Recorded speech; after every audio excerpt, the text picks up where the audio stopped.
Ahora sí ya puedes grabar. Mateo 24.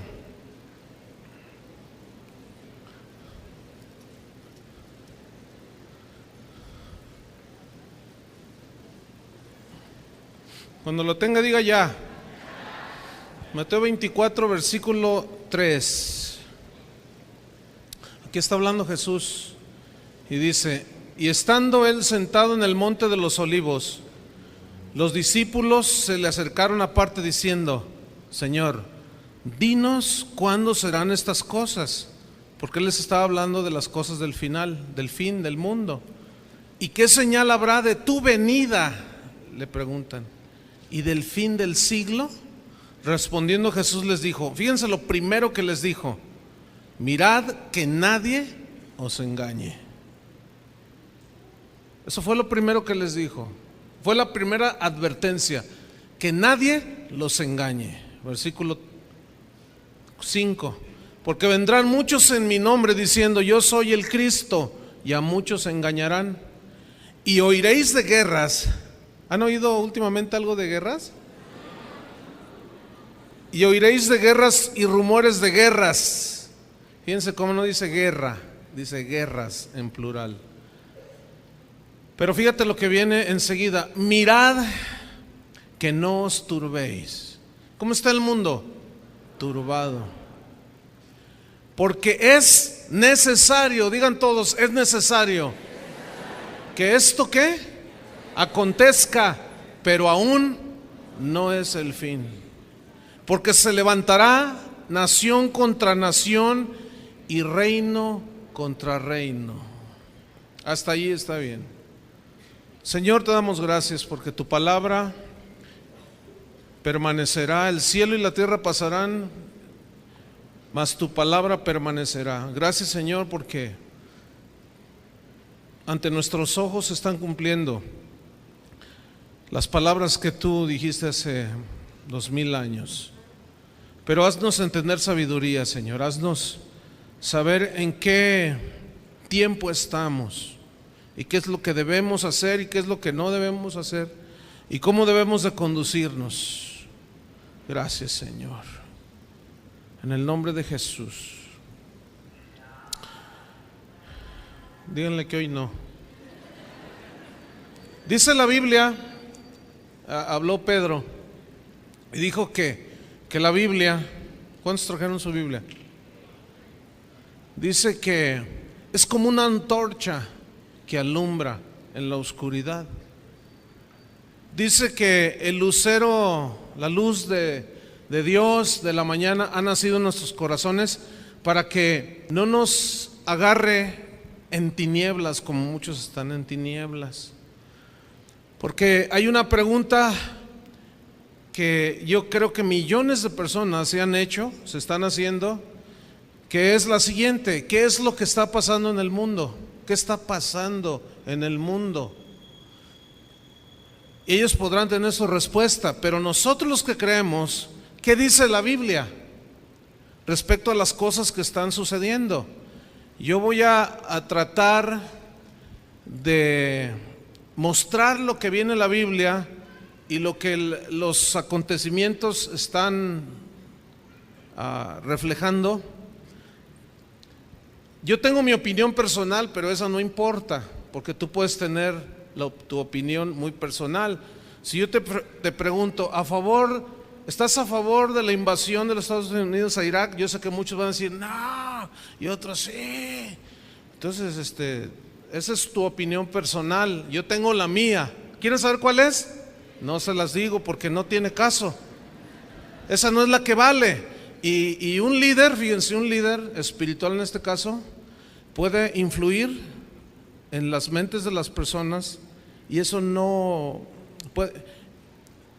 es muy sabio en este tipo de cuestiones, porque cada uno de nosotros tiene una relación personal con Dios. Entonces ustedes son seres inteligentes que piensan por sí mismos.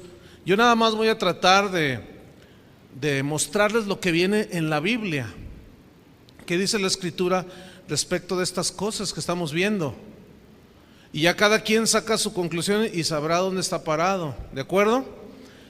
Comenzaré diciendo que ante nuestros ojos se están cumpliendo una de las profecías más impactantes que Jesús dijo que sucederían antes de que Él regresara.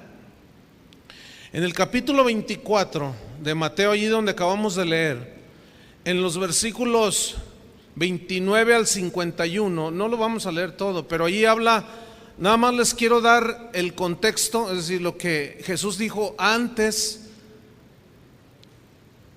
de lo que vamos a tratar en esta mañana, para tener un panorama. No puedo tocar todo porque el tiempo no nos ajusta, pero sí quiero decirle que esta será la primera de dos partes. El próximo domingo, yo pensaba hacerlo en una sola, pero no, es mucho. Entonces vamos a ver qué alcanzamos a ver. Pero en los versículos 29 al 51 habla del regreso de Jesús, una promesa que Él hace. Pero habla de las señales del fin. Dicen, yo voy a venir, pero antes que venga van a suceder estas cosas.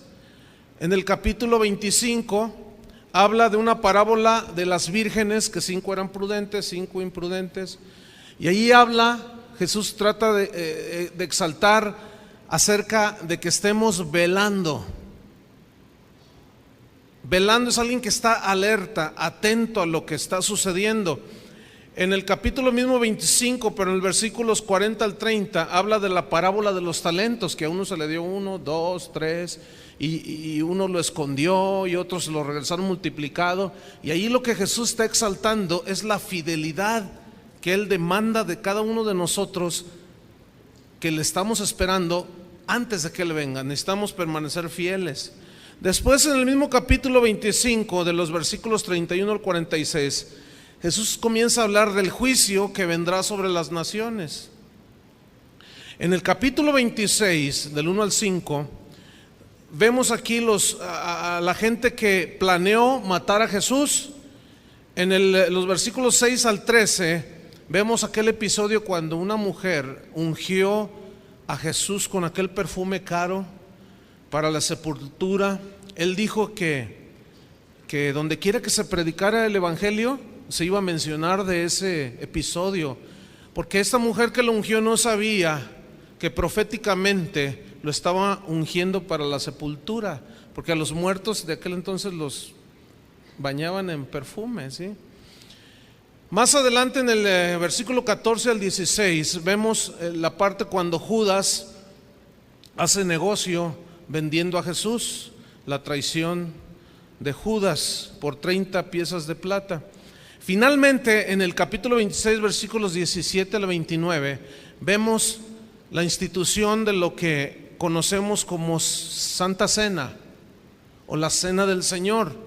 Quiero decirles que hoy vamos a tener Santa Cena. Y usted dirá, pero pues es en la tarde, sí, pero es un acontecimiento, es algo que los cristianos que creemos hacemos. Y entonces hoy vamos a celebrar Cena del Señor. Pero, ¿qué lugar tiene en el panorama bíblico lo que está sucediendo? ¿Dónde encaja todo esto? ¿La Biblia dirá algo o mucho o poco acerca de lo que está sucediendo en aquellas tierras orientales?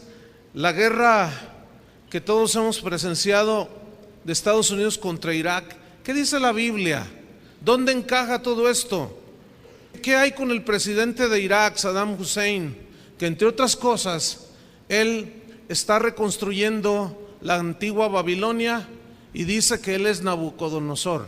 Esto no lo invento yo, eso es algo que ya está registrado en la historia. Bien, Irak. ¿Qué hay con esta tierra de Irak? Déjame decir algo bien interesante.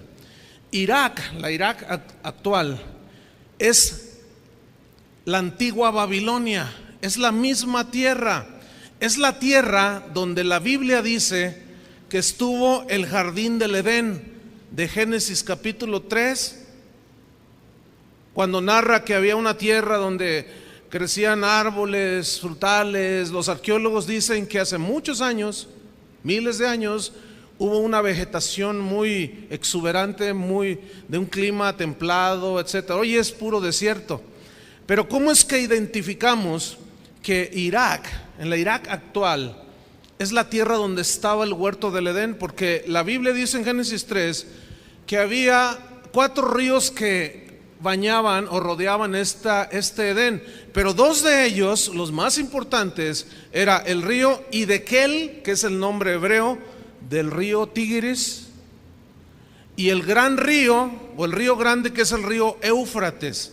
Entonces resulta que el Tigris está aquí, el Éufrates está aquí, y en esta parte, ahí está Irak, la parte del medio, y ahí, en esa parte de esa tierra, ahí es la cuna de la civilización. Fíjese, ahí tuvo el inicio la raza humana, la creación de Dios según la Biblia. En ese lugar también, en el actual Irak, fue donde sucedió el primer engaño en la historia del ser humano.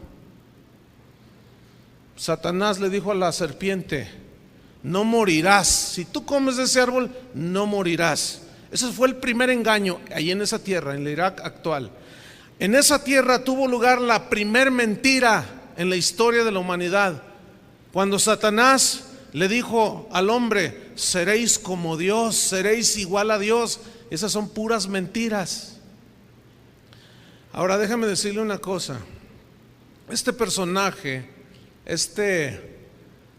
Saddam Hussein, es un hombre que ha tenido engañado a su pueblo de una manera increíble. Y déjame decirle, cuando yo diga cosas, no es que yo estoy a favor o en contra. Yo trataré nada más de ser objetivo con la realidad de las cosas. Pero este hombre es un mentiroso de primera.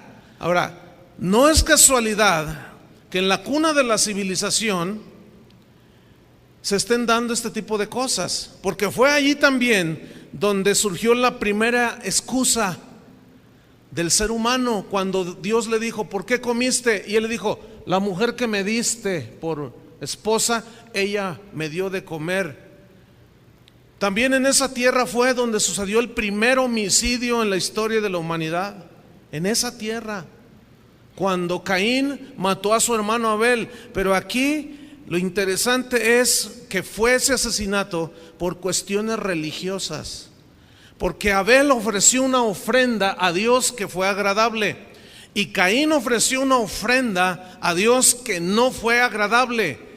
Y dice que como no aceptó Dios la ofrenda de Caín, no me puedo detener mucho a hablar por qué sí y por qué no, porque Dios conocía el corazón de Caín. El corazón de Abel era conforme al de Dios.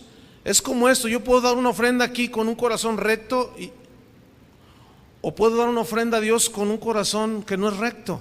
Entonces Dios lo que ve no es la cantidad, sino la intención. Entonces es muy interesante notar que fue por cuestiones religiosas que sucedió el primer homicidio en la historia de la humanidad. Y no es casualidad que a través de toda la historia de la humanidad, las mayores atrocidades que el hombre ha cometido contra el hombre mismo es por cuestiones religiosas. Donde quiera ha habido guerras. De hecho, la guerra actual de Irak contra Estados Unidos o viceversa, Saddam Hussein la declaró guerra santa. Es decir, que en el nombre de Dios yo voy a matar a los que pueda.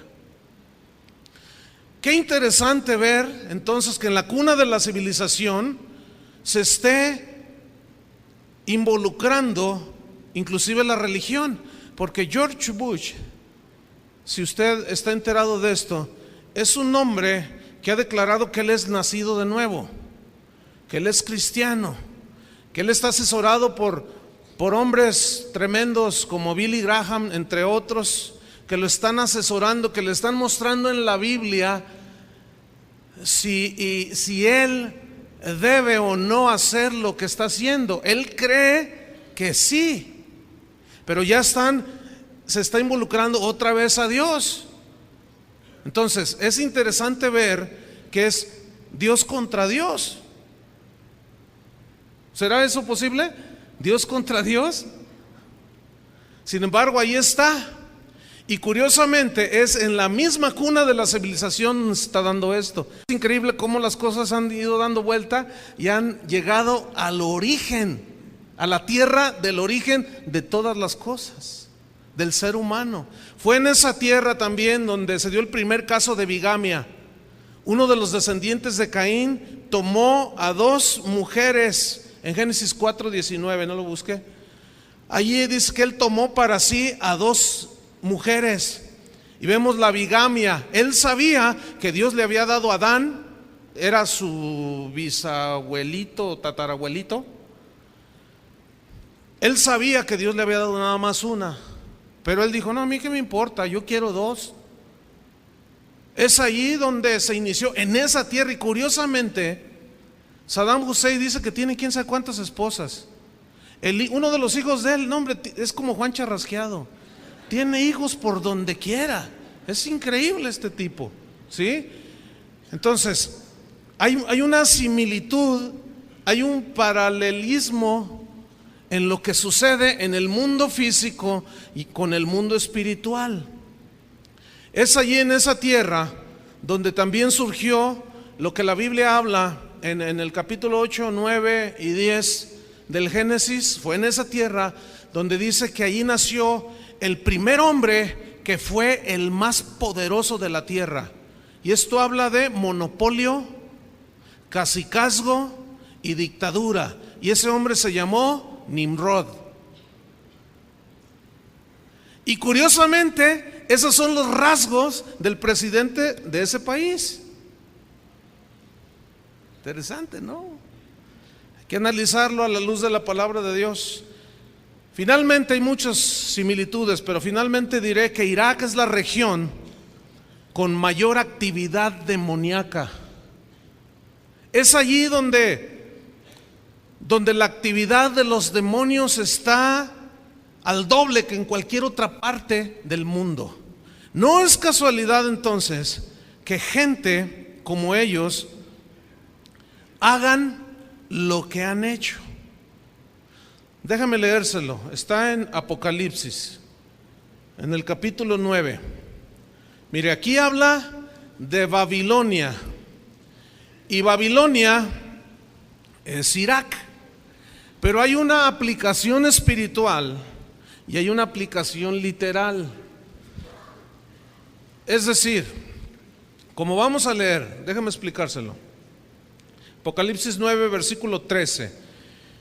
Dice: el sexto ángel tocó la trompeta y oí una voz entre los cuatro cuernos del altar de oro que estaban delante de Dios, diciendo al sexto ángel que tenía la trompeta: desata a los cuatro ángeles que están atados junto al gran río Éufrates. ¿Dónde está Irak?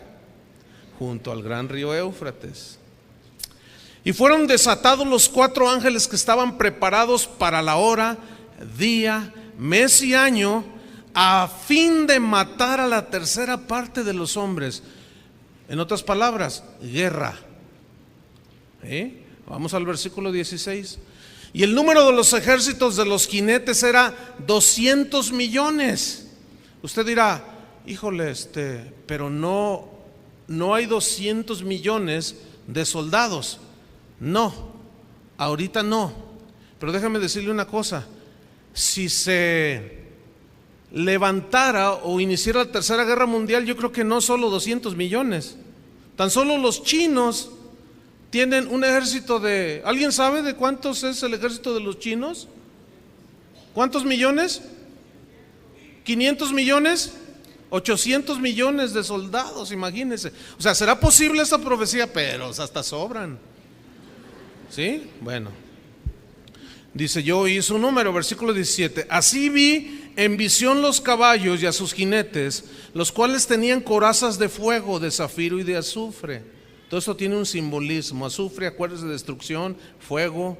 Y las cabezas de los caballos eran como cabezas de leones, y de su boca salían fuego, humo y azufre. ¿Qué es lo que escupen los aviones, los tanques y todo eso? Bueno, por estas tres plagas fue muerta la tercera parte de los hombres. por el fuego, el humo.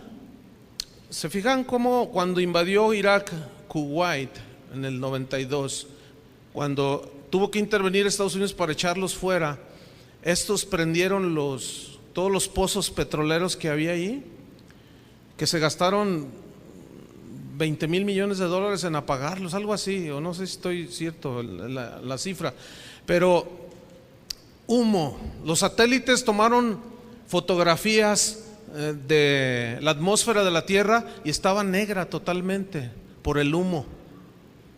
Qué interesante, ¿no? Y ese es humo que asfixia, que mata. Gracias a Dios, en este caso pudieron apagarlos, duraron 1 año en apagarlos. Dice, y el azufre que salía de su boca. Bueno, el azufre es un elemento fuerte. ¿No se les hace así como guerra química? ¿Están aquí o...? ¿Sí? Bueno, es que los veo así como que, ¡ay! No me había fijado. Bueno, versículo 19. Pues el poder de los caballos estaba en su boca y en sus colas, porque sus colas semejantes a serpientes tenían cabezas y con ellas dañaban. Y los otros hombres que no fueron muertos con estas plagas, escuche bien esto, ni aun así se arrepintieron de la obra de sus manos, ni dejaron de adorar a los demonios y a las imágenes de oro, de plata, de bronce, de piedra y de madera, de plata, de bronce, las cuales no pueden ver, ni oír, ni andar. Usted sabía que en Irak la imagen que más prevalece en todo el país, casi en cada esquina, ¿es la imagen de quién? Al buen entendedor, pocas palabras. Dicen que creen en Dios, él dice que cree en el Dios, en Alá, pero él mismo se ha hecho como Dios, poniéndose fotografías en todos lados para que cuando la gente lo vea, bueno, versículo 21, y no se arrepintieron de sus homicidios, ni de sus hechicerías, ni de su fornicación, ni de sus hurtos. ¿Todo eso en dónde? Babilonia. ¿Qué dice aquí? Cueva de demonios. La mayor actividad demoníaca en ese país. Pero hay una pregunta: ¿por qué hay guerras? ¿Por qué suceden las guerras? ¿Por qué se dan las guerras en el mundo? ¿Qué es lo que pasa? ¿La Biblia nos dirá acaso la respuesta de por qué hay guerras? Fíjense que sí. Santiago capítulo 4. La primera razón, y creo que es la más contundente, según la Biblia, hay muchos versículos que apoyan eso, leeré nada más unos cuantos. Santiago 4, versículo 1, dice así: ¿de dónde vienen las guerras y los pleitos entre vosotros? ¿De dónde vienen? ¿Por qué suceden? ¿Cuál es la razón? ¿No es de vuestras pasiones las cuales combaten en vuestros miembros? ¿Por qué hay guerras en el mundo? Por egoísmo, por ambición, por orgullo. El mismo orgullo de Nabucodonosor es el mismo que llena de orgullo al actual presidente de Irak. Y algunos dirán, pues también de Bush, pues también, para que no vaya a haber una guerra aquí ahorita entre nosotros. Dice, entonces, la razón número 1 de por qué hay guerras es por causa del pecado. Esa es la razón número 1, la principal. ¿Por qué hay guerras en el mundo? Porque son por causa del pecado, por las pasiones que están en nosotros, los sentimientos negativos, la amargura, el odio, el resentimiento, es una locura todo eso. Todo es por causa del pecado. Segunda de Samuel capítulo 12, vamos a ver ahí cómo la guerra es un juicio que Dios envía a los que se rebelan contra Él. O sea, la guerra nunca ha sido una bendición. Destruye, mata, deja miseria, empobrece. ¿Pero por qué causa? Por el pecado. Vamos a segunda de Samuel, dije capítulo 12, en el versículo 10. Resulta que, vamos a leer desde el 9. Dice, ¿por qué pues está hablando un profeta llamado Natán que va y amonesta al rey David porque cometió un pecado grave delante de Dios. Dice: ¿por qué pues tuviste en poco la palabra de Jehová, haciendo lo malo delante de sus ojos? Fíjese, lo malo delante de sus ojos, pecado. A Urías Heteo heriste a espada y tomaste por mujer a su mujer, y a él lo mataste con la espada de los hijos de Amón. Acuérdense que lo mandó a la batalla, a la guerra por adelante, para que lo mataran, como sucedió efectivamente. Ahora yo quiero que escuche el versículo 10. Por lo cual, le dice el profeta, ahora no se apartará jamás de tu casa la espada. Esa es una de las profecías. Esa profecía tiene como 2500 años aproximadamente. ¿Cómo vive Israel actualmente? Si toda la vida ha estado en guerra, ¿sí o no? Ahora, no es una casualidad. ¿Saben por qué? Por el pecado, las consecuencias que lleva el rebelarse contra Dios. Hasta el día de hoy, Israel es un país con uno de los ejércitos más preparados, inteligentes, saben hacer la guerra. Impresionante. Es un país chiquitito ahí en el mapa. Pues los árabes en el 48 más o menos, por ahí 45, 48, entre esos años, cuando invadieron, o mejor dicho, que hubo la guerra entre los árabes y los judíos, que ganaron los judíos. Hay crónicas en la historia que hablan de que los enemigos, los árabes, miraban millones de soldados. Pues Israel no tenía tantos soldados, lo cual habla de que Dios sigue teniendo, por elección de Él, en su soberanía, sigue teniendo a Israel como su pueblo. Y esto pésele a quien le pese, la mano de Dios está con ellos a pesar de su rebelión. Pero es un pueblo que lleva las consecuencias de los pecados, fíjense bien, de rebelión de sus líderes, como David. Entonces le dice Natán: ¿sabes qué? Mira, no se apartará jamás de tu casa la espada, por cuanto me menospreciaste y tomaste la mujer de Urías Heteo para que fuese tu mujer. Es decir, que le hizo la guerra a Dios.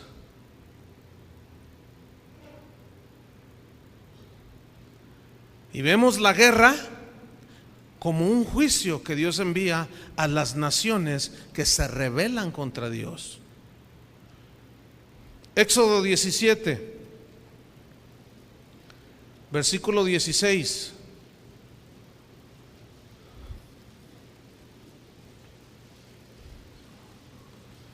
Dice así, está hablando aquí Moisés.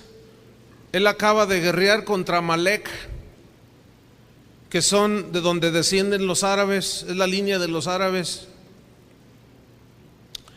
Dice en el 15, 17, 15, Moisés edificó un altar y llamó su nombre Jehová Nisi, Dios es mi bandera, y dijo, escuchen esto: por cuanto la mano de Amalek se levantó contra el trono de Jehová, Jehová tendrá guerra contra Amalek de generación en generación. ¿Se dan cuenta que tanto judíos como árabes siempre están envueltos en guerras?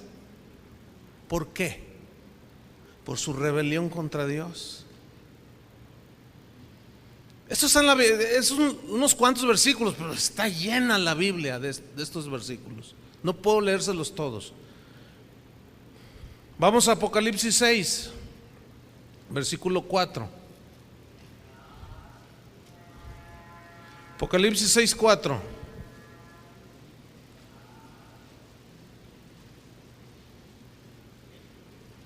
Está hablando de los sellos, que son juicios de Dios sobre la tierra. Dice el versículo 6:3: cuando abrió el segundo sello, oí al segundo ser viviente que decía: ven y mira. Y salió otro caballo bermejo, y al que lo montaba le fue dado poder de quitar de la tierra, ¿qué? Ay, ¿qué estamos viviendo? Fíjense, un caballo, todos esos son símbolos, déjame ahorita explicarle algo un poco.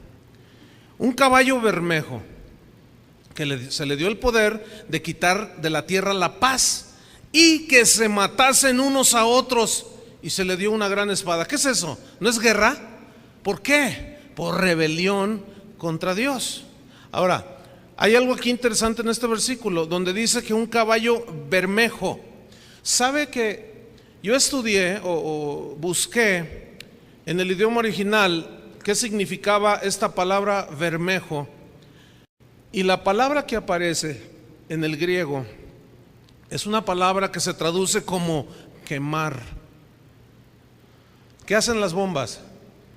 Destruyen, pero siempre prenden fuego, ¿sí? Se traduce también como fuego, que quema, que destruye.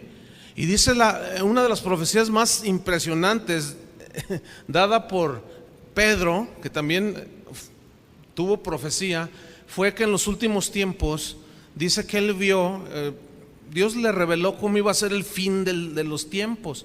Y dice que los elementos ardiendo se fundirán. Y eso es una descripción totalmente exacta de las consecuencias de las bombas atómicas.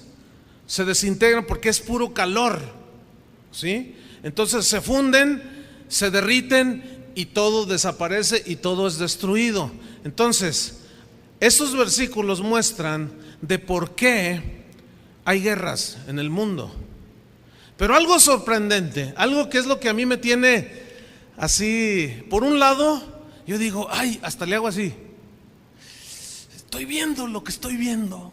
Es de veras, porque yo creo que todos hemos visto las escenas en la televisión, ¿no? Pero hay algo que me ha impactado mucho más, escúcheme bien, que ver caer las bombas. Y usted dirá, ay, ¿cómo, pastor? ¿Qué pasó? Pues si al caer bombas muere gente, sí. Pero hay algo que a mí me tiene más, yo digo, híjole, Señor. Y lo veo, y ¿sabe qué es? Lo sorprendente, jamás, escúcheme bien, nunca en la historia de la humanidad, como estos días, esta semana que acabamos de pasar, el mundo se ha unido en un solo propósito. ¿Cuál es? Paz. Y aquí es donde yo le pido al Señor que le dé sabiduría a usted y entendimiento. Pero Pablo dice en las cartas a los tesalonicenses que cuando digan paz y seguridad, vendrá destrucción repentina. ¿Por qué? Porque se está preparando el camino. ¿Para quién creen? Para el anticristo. ¿Saben qué fue lo que falló en el conflicto de la guerra ahora? La diplomacia. Es decir, que los diplomáticos les faltó argumentos, palabras, negociación inteligente, todo lo que tú quieras, para evitar la guerra. Entonces estalla la guerra y a una sola voz, escuchen bien y abran sus ojos, no solo naturales sino espirituales. Como nunca el mundo, al que le preguntas, hasta un perro que pase por allá afuera, ¿estás a favor de la paz? ¡Wow! Te va a decir. Todo mundo ahorita, todo mundo quiere paz. El camino pavimentado para el anticristo, porque va a ser el gran estratega, el gran ser inteligente que va a traer una paz carnal. De eso quiero hablarles luego el próximo domingo, porque esta es la primera de dos partes. Que va a traer una paz de la carne. No es la paz que habla la Biblia que Dios da. No. Es una paz, pero la paz será ausencia de guerra. Déjeme decirle una cosa. Este país, hay un partido político que se jacta de que ellos gobernaron no sé cuántos años y que por ellos hay paz social. Así dicen ellos. Es decir, que no hay balazos, no hay cañonazos. Pero ¿qué me dice de la guerra que hay en cada hogar. ¿Habrá paz en los hogares?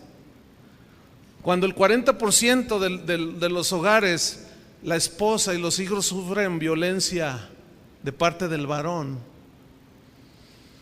¿usted cree que haya paz en este país? No hay balazos, pero hay una guerra, unos misiles que se avienta el esposo con la esposa, con los hijos. Impresionante.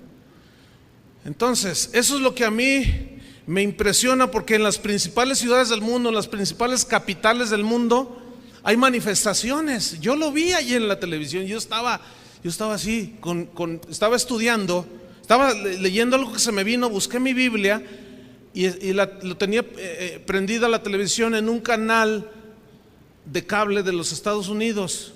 Como que, no sé, están más picudos que los de aquí, ¿no? Y como que te pasan mejor no sé, son como más preparados, ¿no?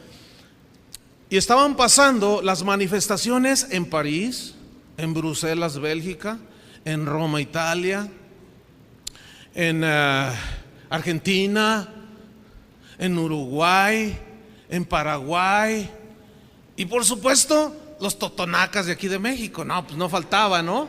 Allí en el Ángel de Independencia, allí estaba la totonaquiza. Y aquí estaban todos los jalisquillos también, aquí en el centro. Pero en Nueva York había una manifestación de casi 700,000 personas. Esto es impactante. Fíjense lo que los está uniendo: un deseo de paz.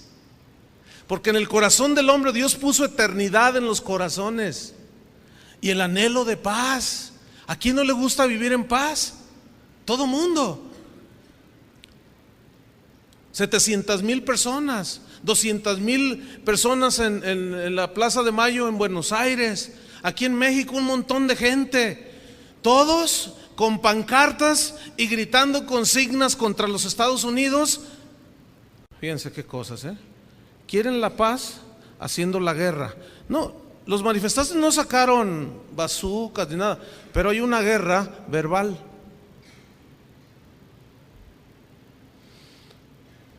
Así como hubo una guerra fría. ¿Saben cuál es la guerra fría? Cuando terminó la Segunda Guerra Mundial, los rusos y los americanos ya no se hablaban, no había tratos entre ellos. Es la Guerra Fría, o sea, la guerra, tú por allá, yo por acá, puro espionaje, puro nada más observar, ¿sí? A muchos se les ha olvidado que los Estados Unidos libró en la Segunda Guerra Mundial al mundo del nazismo, ya se les olvidó. Ahora, usted dirá, ese está a favor de los Estados Unidos. No, yo nada más estoy siendo objetivo. Lo que ha sucedido. Yo no puedo expresar mi opinión personal porque yo sé que causa disensión. Y pues no, pues, nosotros debemos de ser los promotores de la paz, ¿o no?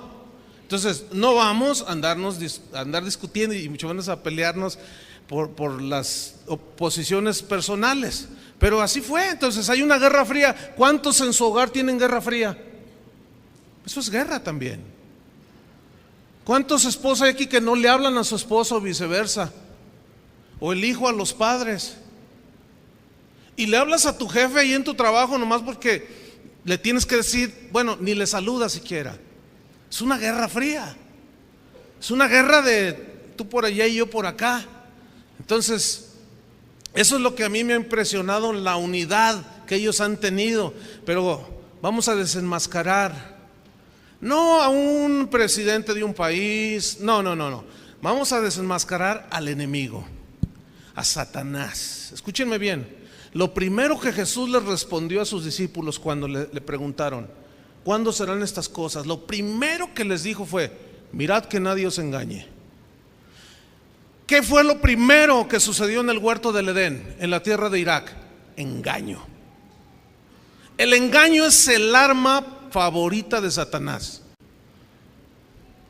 Eso es, el engaño. Pues ahora vamos a desenmascarar y a exhibir el engaño. Déjeme decirle algo acerca de Saddam Hussein. No es algo que yo he inventado, ¿eh? Es algo que está en la historia, que usted puede meterse en su computadora o leer en las enciclopedias más actuales. las biografías, entre otros, de un hombre como él. Bueno, este hombre, Saddam Hussein, no quiero hacerlo muy larga, cuando él llega a ser presidente hace 25 años, él sabe que en su tierra fue la cuna de la civilización y nace en él un deseo de ser el hombre poderoso, como finalmente lo es, al menos en esa región. Ok, ¿qué es lo que hace este hombre? Lo que hace es que con el dinero del petróleo, él manda llamar arqueólogos rusos, holandeses, europeos, algunos que otros de otros países, y les ofrece buena paga. ¿Y qué es lo que hacen estos arqueólogos? Encuentran las ruinas, o mejor dicho, las excavan, encuentran otros yacimientos de ruinas de la antigua Babilonia. ¿Qué es lo que hace este hombre? Entra en él un sueño de restaurar el imperio babilónico, cuyos reyes, entre ellos el más conocido, Nabucodonosor, fue de los más tiranos de la época. Fue de los dictadores orgullosos, soberbios. ¿Se acuerdan que él se paseaba en los jardines de Babilonia? Y dijo: esta gran Babilonia que he construido para mi gloria, con la fuerza y poder de mi majestad. Bueno, él quiere resucitar el antiguo imperio babilónico y apoderarse del mundo. Ahora, esto que estoy diciendo lo escucha gente así con mente natural y no, hombre, pues olvídate, ¿no?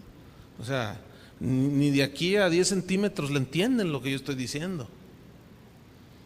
¿Por qué? Por una simple y sencilla razón: porque no están entendidos en las escrituras ni en las profecías. Si no creen, ¿cómo van a aceptar que la Biblia es la palabra de Dios? Pero para nosotros los que creemos es muy claro. Bueno, este hombre, entre otras cosas, tuvo una guerra en los años 80 con Irán, que son vecinos. Los invadió, así, ni dijo de lo que ellos están quejando ahorita, que Estados Unidos les hizo, ellos hicieron con Irán en los años 80. Bueno, hicieron un matadero de gente y nadie decía nada. Yo no me acuerdo a ver que salieran todos los jalisquillos y todos los chilanguitos allí con sus pancartitas: guerra, ya en Irán, no hay guerra, no, muera el asesino Saddam Hussein. Nadie dijo nada, ¿se acuerdan? Nadie. Uno que otro ahí se levanta, pero nadie decía nada. Fíjense el engaño, ahí les va. Es lo que vamos a desenmascarar aquí. Después invaden Kuwait en el 92, por ahí, 91, 92, así igual, o sea, por sus pistolas. Y ellos llegaron haciendo matazón. Bueno, dentro de una de las fronteras del actual Irak es Turquía, y ahí hay una etnia, los kurdos, que son primos, pues, también de descendencia árabe, y también entre ellos se dan.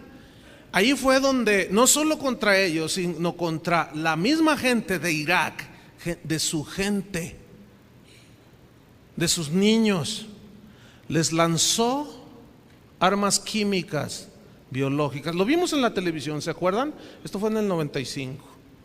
O sea, yo no estoy diciendo ni inventando nada.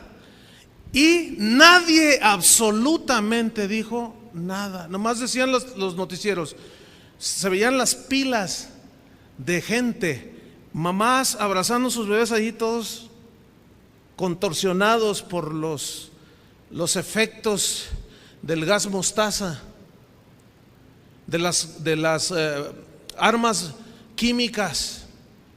Nadie dijo nada, fíjense. Qué cosas, ¿no? Ahora, como el mundo está bajo la ley en el sentido de ojo por ojo, diente por diente, también hay una ley espiritual que nosotros conocemos: lo que siembras, ¿qué? Cosechas. Entonces, esta invasión de los Estados Unidos a Irak nada más es una cosecha de lo que él ha hecho. Pero resulta, y aquí viene el engaño, fíjense, resulta que ahora el malo de la película es el presidente del norte. Y lo peor es que cristianos han caído en ese engaño. Dicen, ay, pobrecito Saddam. Necesitamos ser más sabios. Nosotros no podemos ponernos a favor o en contra de tal o cual. No. Nosotros tenemos que ver como cristianos, como hombres, mujeres de la Biblia, fe, tenemos que ver qué es lo que dice la Biblia. ¿Qué fue lo primero que dijo Jesús? Mirad que nadie os engañe. O sea, ahorita Él está así como pavo real. No, mira, todo el mundo nos apoya.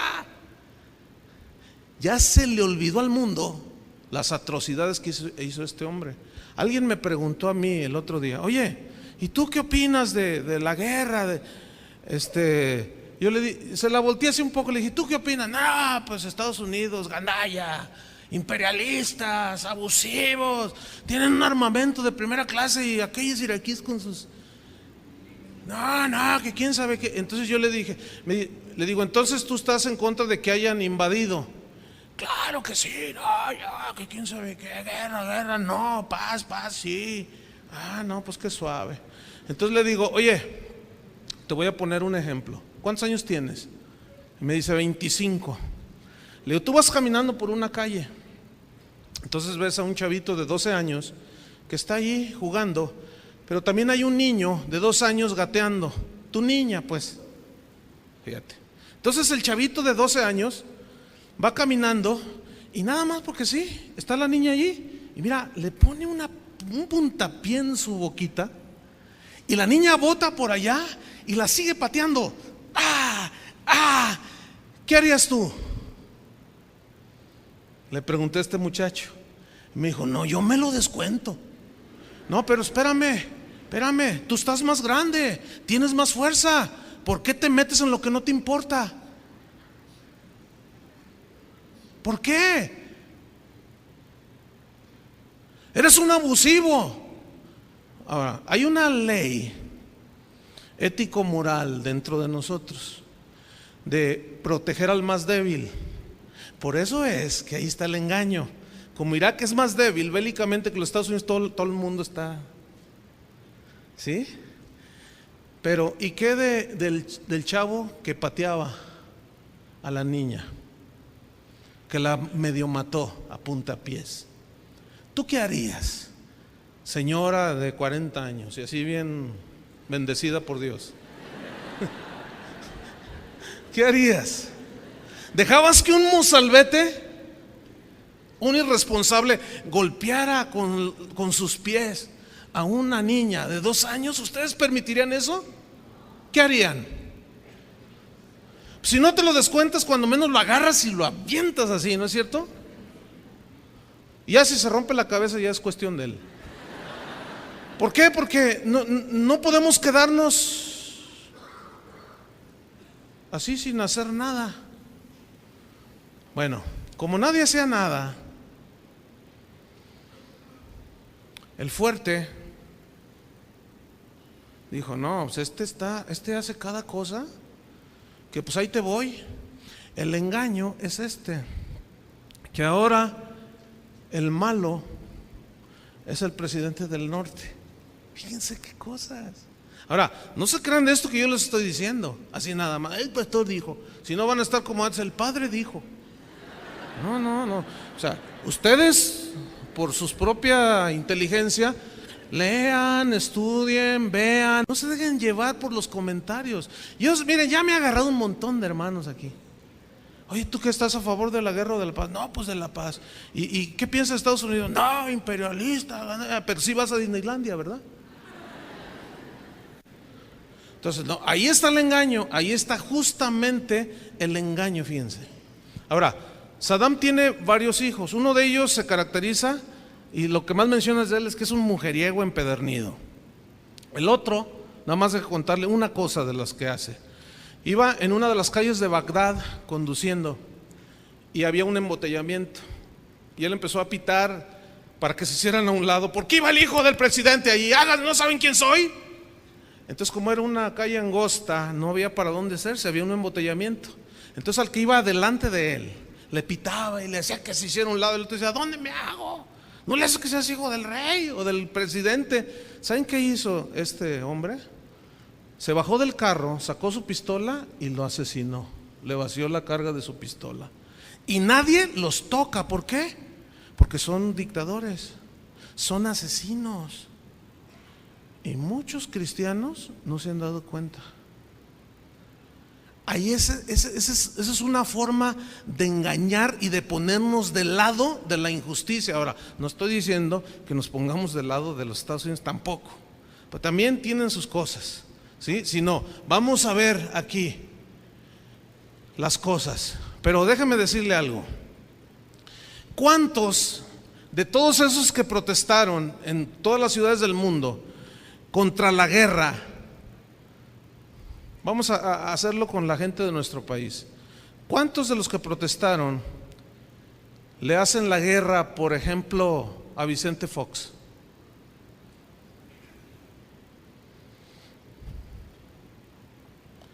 ¿Cuántos políticos que no, a favor de la guerra? Y si votas en favor de Estados Unidos, así te las verás en el Congreso, te hacemos juicio político, y ahí se agarran y pues el presidente pues hizo ahí su opinión y toda la cosa, pero todos, fíjense, los que salían con sus pancartas así, le hacen la guerra. Es más, no se puede ni enfermar el pobre presidente, porque hasta porque se enferma le están diciendo cosas. Hermanos, hay que ser bien sabios, porque ahí está el engaño. Ahí está el engaño. Porque oímos a gente que toma el micrófono y dice: a ver, ¿dónde está el cambio? ¿Dónde está el cambio? Y ya, no, sí es cierto, no hay cambio, no hay cambio, no hay cambio. Ahora, no soy panista, ni priista, ni perredista. Soy del Atlas. Imagínense. No, y ahorita van a ver, también a los del Atlas tengo algo que decirles. Sí, no. Pero ¿cuántos de los que salieron a protestar aquí o en el Ángel de la Independencia? No a la guerra, sí a la paz. Le hacen la guerra a su esposa. No, es en serio. ¿Cuántos de esos? Porque al serles infieles le están haciendo la guerra a su esposa. ¿Cuántos de esos jóvenes que vi una entrevista en la Ciudad de México, que entrevistaban, pues eran chavos los que estaban ahí? A ver, tú ¿por qué estás aquí? No, es que mi futuro está, yo quiero la paz, yo no quiero la guerra. Pero ¿cuántos de esos mozalbetes le hacen la guerra a los maestros? Todos esos porros ahí en la universidad. Entonces vamos ubicando las cosas. ¿Cómo pedimos paz mundial cuando ni en nuestros hogares siquiera hay paz? Hay guerra continua. Todos esos que salieron a hacer sus manifestaciones, ¿saben cómo se llama eso? La Biblia dice cómo se llama eso. Se llama hipocresía. Así se llama. ¿Cuántos de los que salieron a hacer sus manifestaciones le hacen guerra a las autoridades? ¿Sabes que cuando tú te pasas un alto deliberadamente le estás haciendo la guerra al gobierno?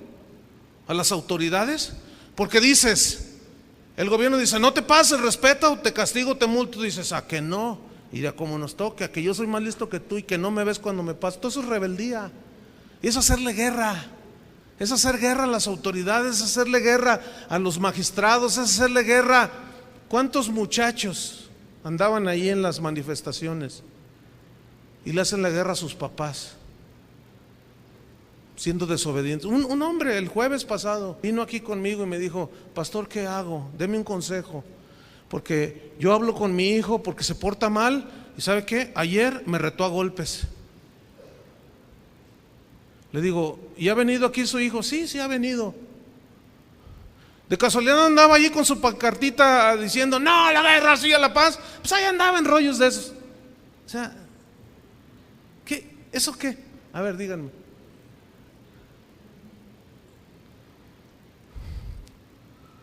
Creo que fue en Bruselas donde los manifestantes empezaron a arrojar piedras a la embajada de los Estados Unidos. O sea, hablan de paz y hacen la guerra. O sea, ¿cómo? Así está el mundo. Pero es un engaño. Es un engaño. Ahí es donde está el meollo del asunto. Pero lo que es peor, ¿Cuántos de los que salieron a hacer sus manifestaciones le hacen la guerra a Dios? Dígame, ¿cuántos? Fíjese, si usted es una persona que hace lo que le da su gana, usted está en su derecho, pero le está haciendo la guerra a Dios. ¿Por qué? Porque Dios dice una cosa y usted dice, no, sabes que Dios no la haces. Yo soy más inteligente que tú. Sí, tú dices que eso, pero yo hago esto. O sea, usted es más inteligente que Dios. Entonces usted le hace la guerra a Dios. ¿Se acuerdan de aquel jueguito de declaro la guerra en contra de? ¿Sí se acuerdan? ¿Cómo era, Charlie? ¿Tú qué jugabas de eso?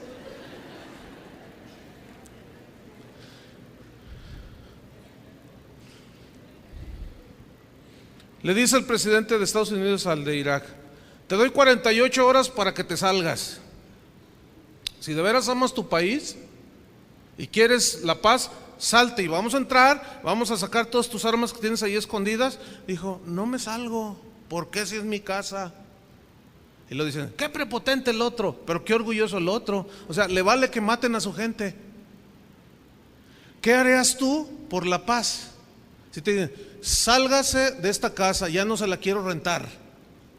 Oiga, pero falta un mes, sálgase o hasta sus hijos la llevarán. Pues yo me salgo, ¿sí o no? Y es mi casa y todavía hay un contrato, pero por amor a mi familia, ¿sabes qué? Vámonos. Pero ahí está el engaño. Dice, qué prepotente el otro gringo aquel, asesino. Ay, híjole, cómo se voltean las cosas, ¿no? Ahora al malo le dicen bueno y al bueno le dicen malo, porque no hay comparación en ellos dos. No hay comparación, así siendo objetivos. Pero ahí está el engaño, ¿sí? La peor guerra que tú puedas declarar es la guerra a Dios. De eso voy a hablarles más el próximo domingo, pero fíjense, yo vi en los periódicos, entrevistas en la televisión, entrevistaban a artistas, deportistas, políticos, gente que pública, vamos, ¿sí? Y a un jugador de la América le dijeron, oye, ¿tú estás a favor de la paz o de la guerra? No, pues de la paz, pues de la paz. Y ese se descontó a un reportero por la espalda. O sea, tú dices, ¿qué onda? ¿Qué pasa aquí? O sea, ¿dónde estamos? Estuve en una reunión hace unas semanas de pastores y vamos, ahí andamos un montón. Entonces dice uno, oigan, le dice a otro de los pastores que andaban allí, oye, ¿tú qué piensas de la guerra? Le dice, ¿por qué? No, pues es que yo llegando a mi ciudad, dice, yo voy a movilizar a los pastores, voy a movilizar que muevan a su gente y vamos a salir por las calles de la ciudad con pancartas, la manifestación de los hijos de Dios, con pancartas a favor de la paz. Y yo me le quedé viendo a ese pastor, dije, híjole, mano, y es colega, fíjense. Yo dije, híjole, mano, qué vergüenza. Pero este pastor le hace la guerra a muchos pastores. Los critica, los calumnia, les inventa. Si aquel que porque crece aquella iglesia, no, es que ahí los dejan pecar y todo. O sea, ¿saben que esas son payasadas religiosas? Eso es, ¿saben qué? Delante de Dios, eso es, lo vomita el Señor eso. Perdón por la expresión. No lo tolera.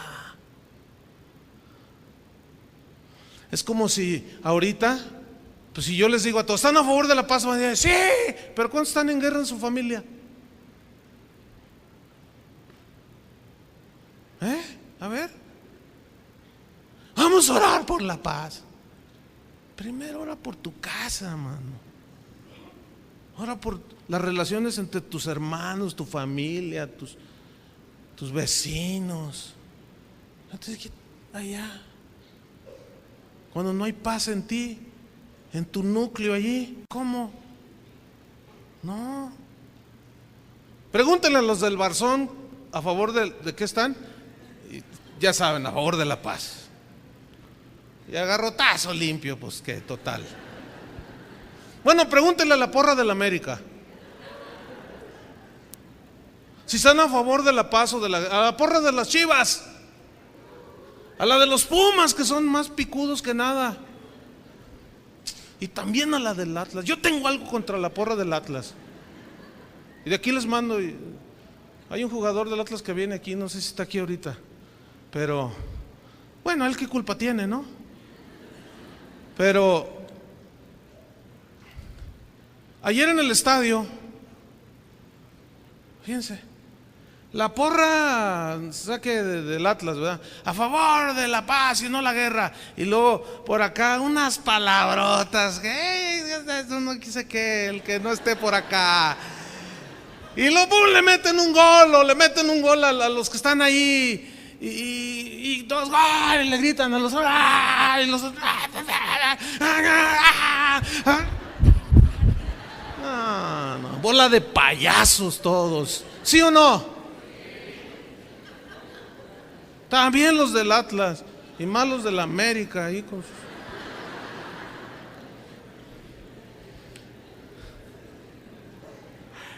Hermanos, ¿ven dónde está el engaño? ¿Lo están captando o no? Yo nada más lo estoy desenmascarando, eso es todo. Pero finalmente, esto es lo más interesante. Ahí les va, los más espirituales, los que oran por la paz. Y está bien, fíjense, suena bien, ¿eh? Vamos a orar por la paz del mundo. Esos cuando menos tienen algo un poco más celestial que los demás, porque oran. Los otros nomás desean, pero estos oran. Ahora, ¿qué con los que oran por la paz? Mire, déjeme decirle algo. Yo tengo una de las concordancias más exhaustivas que hay. Una concordancia son libros donde yo busco una palabra amor. Entonces ahí me describe todos los versículos que la Biblia habla de amor, o de paz, o de guerra. Y es muy útil la concordancia. Las que vienen en las Biblias son muy limitadas. Yo tengo la más exhaustiva, y ayer yo creo que fácilmente me pasé buscando como 2 horas en la concordancia. Solamente encontré un versículo. Ahora, como eran un montón y las letras están bien chiquitas, ahí estoy con la lupa. Yo animo a los que les gusta estudiar, porque se me pudo haber pasado, pero yo nada más me encontré un solo versículo en la Biblia. Pero repito, se me pudo haber pasado, y si alguien encuentra otro, bueno, corregimos, ¿no? Pero yo nada más encontré uno donde se nos invita a orar. No confundan con que Pablo dice: procurad la paz, seguid la paz y la santidad, sin la cual nada debería ser. No, eso es procurar. Yo tengo que procurar la paz con mi esposa, con mis hijos, mi familia, ¿sí? Yo estoy hablando de orar, y nada más me encontré un solo versículo. Salmo 122, versículo 6. ¿Qué dice allí? Pedid por la paz de Jerusalén.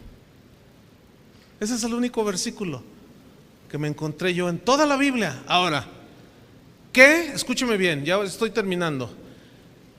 ¿Qué con los que están orando por la paz? Ayer un muchacho que está aquí sentado me decía que su abuelita, ¿fue tu abuelita, hijo? ¿Sí? Le preguntó: oye, ¿y ahí tú dónde vas? Porque ella es cristiana de otra denominación. Le dice: allí donde tú vas, ¿han orado por la paz? Y él dice: no. Y dice: entonces, ¿qué hacen? ¿Qué les enseñan? Porque debemos orar por la paz. Bueno, Mateo 24, 6.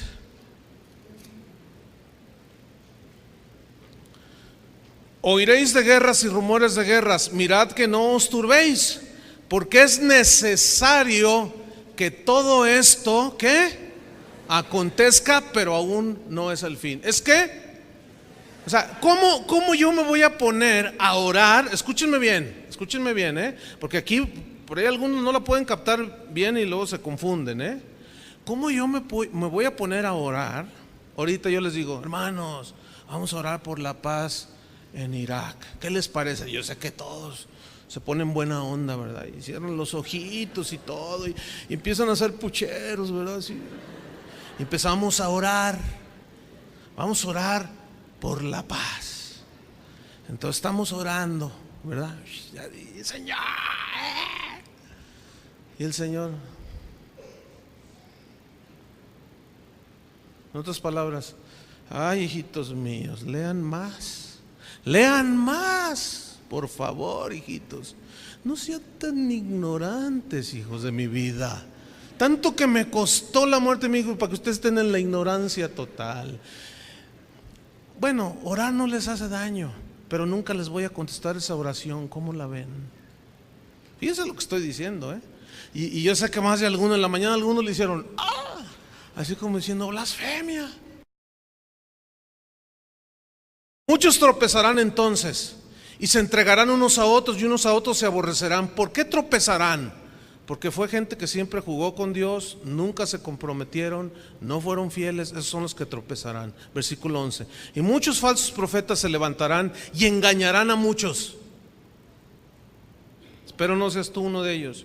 Y por haberse multiplicado la maldad, el amor de muchos se enfriará. Ya lo estamos viendo. Cristianos que un tiempo estuvieron aquí, aleluya, gloria a Dios, hoy están fríos. Versículo 13. Mas el que persevere hasta el fin, este será salvo. Y será predicado este evangelio del reino en todo el mundo, para testimonio a todas las naciones, y entonces vendrá el fin. ¿Saben cuáles son las naciones más cerradas al evangelio de Jesucristo?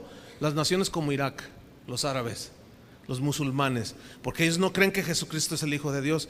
¿Saben qué pasó cuando Rusia, la cortina de hierro que le llamaban, el muro de Berlín y todo eso cayó y el comunismo se vino abajo? ¿Saben qué provocó esto? Una invasión de misioneros holandeses, suizos, americanos, hasta mexicanos totonacas andaban allá. Yo acabo de hablar con uno hace una semana, hace 8 días yo estaba con él hablando. No, mira, allá en Rusia, y me cuenta unas historias bien tremendas. La gente llora. ¿Por qué sacamos a Dios de la jugada? ¿Por qué lo sacamos? Bueno, ya estamos aquí. Ahorita dejan entrar a un montón de misioneros. Llegará el momento que volverán a cerrar. Pero ¿saben qué? No hay otra manera de que el evangelio penetre, sino es quebrantar a los dictadores, para que entonces entre, aunque sea por un breve periodo, lo que llaman la democracia, que donde todo el mundo tiene libertad de creencia, le vas al equipo que quieres, puedes decir algo en contra si no estás de acuerdo con cómo está haciendo el gobierno, un país democrático. Bueno, allí no hay misioneros cristianos en Irak.